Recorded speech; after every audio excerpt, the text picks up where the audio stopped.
اب قاری صاحب نے اگر کسی بچے کو صفحہ پڑھایا ہے نا، اس کا خون شامل ہے، اس کی زندگی کی روح شامل ہے اس صفحے کے اندر، تو کافی تو یہی تھا کہ وہ 4 بچوں کو سبق پڑھا دیتا۔ یہ بہت بڑا کام تھا کہ بار بار ان کو پڑھاتا، جسے ہم کہتے ہیں کوڑنا، اردو میں کہتے ہیں کہلانا، بار بار تکرار کروا دیتا۔ لیکن اس کے باوجود ہم نے اس پہ ذمہ داری ڈالی ہوئی سبقی کی بھی، کہ جو پیچھے سے سبق ہو رہے ہیں نا بطور سبقی، ان کو بھی آپ نے سننا ہے، وہ ساتھ ملا۔ اس کے ساتھ ہم نے اس پہ اضافی ذمہ داری ڈلی ہوئی ہے، آپ نے منزلیں بھی سننی ہیں، اور اس کے اوپر مزید ذمہ داری ڈالی ہوئی ہے کہ کلاس میں اس طرح بیٹھنا ہے۔ اس کے اوپر مزید ذمہ داری یہ ہے کہ تیری کلاس کا طالب علم دائیں بائیں نہ دیکھے، ان کو بھی دیکھنا ہے۔ اس کے اوپر مزید ذمہ داری ڈالی ہوئی ہے کہ اگر کسی بچے کی لفظی غلطی آ گئی، وہ تو کبیرہ گناہ ہے، ہم بھی اسے سمجھتے ہیں، اور اگر اس کی اعرابی غلطی کے ساتھ ساتھ لحن خفی کی غلطی آتی ہے تو وہ بھی ناقابل برداشت ہے، اس نے کان اس طرف بھی رکھنا ہے۔ اور اوپر سے میں نے بچے اس کو 25 دیے ہوئے ہیں، یہ کم از کم ہے۔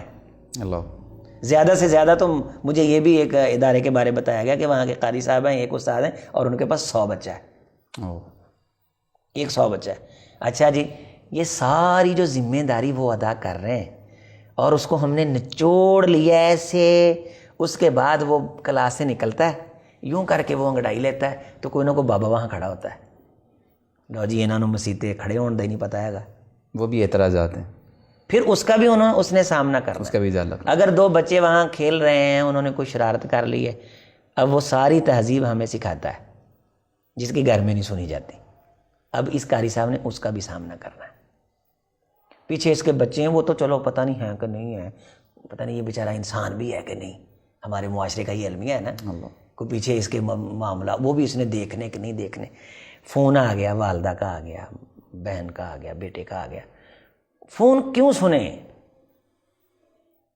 بالکل اجازت نہیں ہے ہمارے اس معاشرے میں اس چیز کی۔ دے کیا رہے ہیں بھائی؟ سونے کی چڑیا دیتے ہو ہر مہینے؟ نو نو نو، اسی تو اجر دے ہی نہیں سکتے، اجر اللہ تعالیٰ نے تانوں جنت ہی دینا ہے۔ بھئی اللہ کے بندو، جو تم نے اس کو پیسے دینے وہ تم نے دوزخ میں جانے کے لیے دینے، تو تم نے بھی پیسے دے کے جنت ہی جانا ہے نا۔ اگر یہ زیادہ محنت کر کے زیادہ بڑی جنت لے لے گا تو تم زیادہ پیسے دے کے زیادہ جنت نہیں لے سکتے، تمہیں نہیں جنت چاہیے۔ اگر اس نے اللہ کی رضا کے لیے قرآن پڑھانا ہے تو تم نے اس کی خدمت نواز شریف کو راضی کرنے کے لیے کرنی ہے۔ وہ کبھی سوچو تو صحیح نا، وہ کہتے ہیں چمن میں تلخ نوائی میری گوارا کر کے، کبھی زہر بھی کرتا ہے کارے تریاقی۔ تو یہ میری بات اگرچہ کسی کو تلخ ضرور محسوس ہو۔ ہماری معزز میں ایک خطیب صاحب آئے اور کہنے لگے کہ جب ان کی خدمت کرنے لگے تو کہنے لگے جی میں نے اللہ کی رضا کے لیے جمعہ پڑھایا ہے۔ تو میں نے کہا یہ جو ہم آپ کو پیسے دے رہے ہیں نا، یہ ہم عمران خان کو راضی کرنے کے لیے دے رہے ہیں۔ اسے بات سمجھ آ گئی، اور میں کہا یہ جو ہم آپ کو دے رہے ہیں ہم بھی اللہ کو راضی کرنے کے لیے دے رہے ہیں۔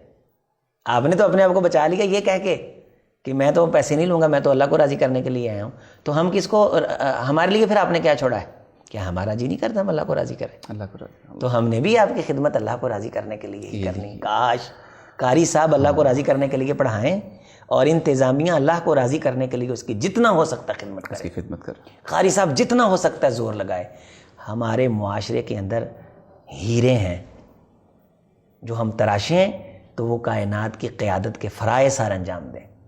ہمارے ان شعبوں سے نکلنے والے بچے قرآن مجید سے جو بیزار ہوتے ہیں نا، اس کی استاذ کی روح کا ان پہ اثر پڑتا ہے۔ قاری صاحب یہ میری بات نوٹ فرما لیں، سامعین و ناظرین بھی نوٹ کر لیں۔ اگر قاری صاحب کلاچ بیٹھے ہیں مجبوری سمجھ کے، اگرچہ نہیں بھی بتاتے، رسول رحمت علیہ الصلوۃ والسلام جب معراج پہ گئے، آپ کو شہد پیش کیا گیا، آپ کو شراب بھی پیش کی گئی، دودھ بھی پیش کیا گیا، آپ علیہ الصلوۃ والسلام نے دودھ کا پیالہ لیا اور پی لیا۔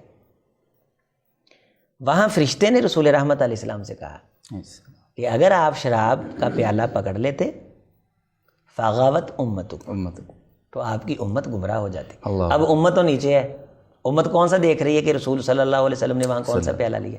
استاد 7 پردوں کے اندر بھی بیٹھا کوئی سوچ رہا ہو نا، اس کے اثرات طلبہ پہ پڑتے ہیں۔ وہ صبح بھی بیزار، دوپہر کو بھی بیزار، شام کو بھی بیزار، قرآن پڑھا رہا ہے، ڈنڈا ہاتھ میں پکڑا ہوا ہے۔ جب وہ خود خوش نہیں ہے قرآن کی خدمت کر کے، تو اس کے سامنے بیٹھے ہوئے بچے اس پر اچھے اثرات نہیں مرتب۔ وہ قرآن مجید پڑھیں گے ضرور، لیکن قرآن مجید دل سے نہیں پڑھیں گے، روح سے نہیں پڑھیں۔ روح سے نہیں پڑھیں گے.